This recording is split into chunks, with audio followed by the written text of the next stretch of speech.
So you are assuring... That's what happens among friends. I thought you were a Somali. You do it without any writing. No, they do. That's how they do business. No. That's how they do their business. Can you confirm or deny? You do business on the business of a handshake. No.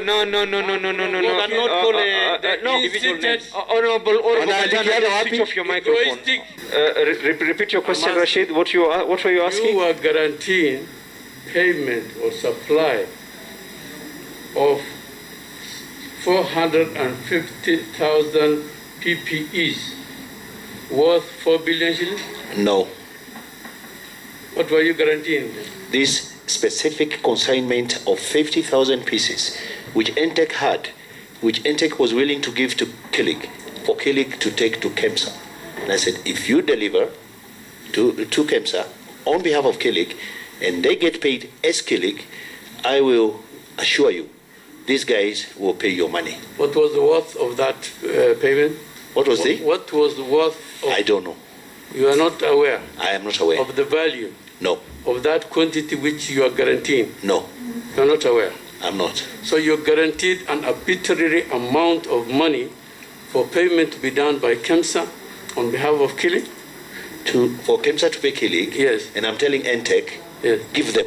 If they take and they are paid, I assure you, you'll be paid. This company is owned by William and Sue. They approach people who are saying they can finance it, who come through the lawyer, Bruce. They transfer the company to these new beneficial owners. There's no Those Bruce. new... Are you referring to Bush? Yes. Bush, yeah. Yes, you said Bruce, acting on behalf of his clients. Right. These ones then are unable to do it. So the company then reverts because they can no longer do it. And by this time, remember, they have an extension. Then these guys come and say, look, these guys are unable to do it. These guys have the kits. These guys can give us to deliver to save face. And these guys then demand, open that account. And you, who is giving us comfort that these guys will pay, make sure you're part of it. Then when Kemsa says we don't have budgetary provision to continue with this commitment, everything stops. I cease being even a signatory. We cease any communication insofar as that matter is concerned. But if you ask anybody today, Murathe was paid 4 billion, or Murathe was involved in 4 billion. Well, I want to put it I think very, this very is what clearly. Babu was saying. The politics of it. When you start getting the media giving false headlines, the facts are there. Why don't you read? Rashid, why don't we do this? Why don't you read those letters? This is They're official. This is a no, it's not official. It is official after we've confirmed. This is a letter, and this is what now we will do. I'm giving instructions to the clerks to write to Kemsa to give us all information and every correspondences they did with Kilik, because over and above this as well, it is important for us to know a 4 billion shilling commitment letter was done and cancelled.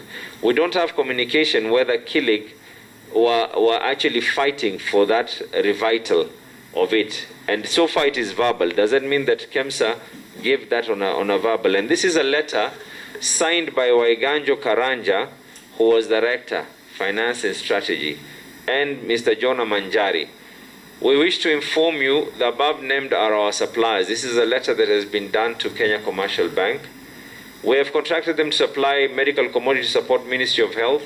We confirm that the suppliers instructed us to remit their payments for the above commodities once delivered to our warehouse to the bank details below. Account name is Kilig Limited, KCB Bank Kenya Limited, account number 12731533731. The payment point will only be changed through fresh written instruction from the supplier.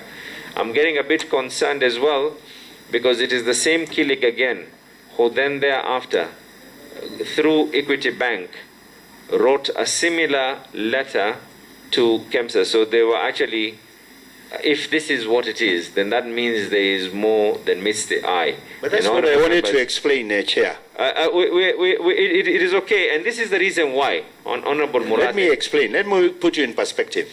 Go ahead.